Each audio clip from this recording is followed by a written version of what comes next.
by Kirby Garlitos, on July 18, 2018, 1600 hours.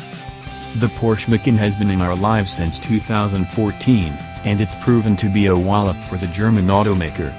More than 350,000 examples of the baby SUV has sold since it hit the road 4 years ago. And now, the facelifted model is making its own waves after being captured in camouflaged form in Lesotho as its underbody got acquainted with the salt of the earth at heights reaching 3,400 meters, 11,155 feet, above sea level.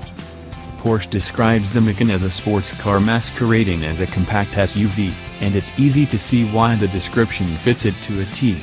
The Macan is smaller than the Cayenne SUV, but it rides higher than any of Porsche's line of sports cars.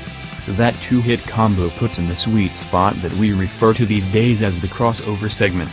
Since its arrival, the Macan has been a resounding success for Porsche, so much so that last year alone, it sold 3 times as many units as the iconic Porsche 911. The Macan's success is a big reason why its facelift version is coming earlier than expected. If you have a gold mine in your hands, you're going to make it as relevant as you possibly can. That's what we have here, and judging by how the Macan appears to be at ease tackling the roads of Lesotho, a kingdom surrounded by South Africa, without any hitches in its giddy-up. It even goes all the way up high altitude to prove its point, and prove its point it did. We don't have the full details yet about the upcoming 2019 model, but reports indicate that the crossover will receive power increases across its entire range. That includes the base model, which could have as much as 300 horsepower on tap after only getting 248 ponies in its previous form.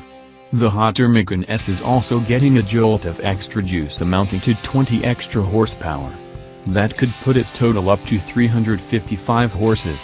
Even the range-topping Macan Turbo is expected to get in on the fun with a new output of 434 horsepower, 40 horsepower more than the current model. The crossover's design is also getting some changes. We don't get to see much of it in the exterior, but there are some discreet styling tweaks in there to go with similar upgrades found in the interior of the crossover. Even the suspension is getting upgrades, especially the use of more aluminum in order to cut down the crossover's weight. Improved handling dynamics are also in order, as are new options, including the choice to go for tungsten-coated brakes with white calipers. It may still be called the Cayenne's baby brother, but there's nothing childlike about how the Macan was able to tackle the roads and mountains of Lesotho. Thanks for watching.